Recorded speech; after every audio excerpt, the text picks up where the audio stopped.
স্ক্রিনে থাকা যে ভাইয়াটিকে দেখতে পাচ্ছেন, উনি এক ফুড পান্ডার জব করে।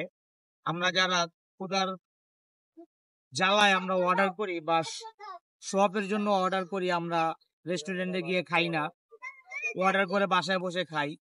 এই ভাইয়াগুলো আমাদেরকে সেই খাবারগুলো এনে দেয়। আমরা তাদের সাথে খারাপ ব্যবহার করি, দেরি হলে চিল্লাচিল্লি করি, মাঝে মধ্যে টাকা কম দেই। ওদের জীবনের কাহিনীগুলো কি জানেন? এই ছেলেটার কাহিনীটা আমি বলতেছি। এই ছেলেটা দুপুরে লাঞ্চ করে নাই, এক চটপটি দোকানে গিয়ে জিজ্ঞাসা করলো যে ভাইয়া চটপটি প্লেট কত। চটপটিওয়ালা বললো যে চটপটি প্লেট 30 টাকা। চটপটিওয়ালাকে সেই ফুড পান্ডার ছেলেটা বলল, আমাকে হাফ প্লেট দেওয়া যাবে?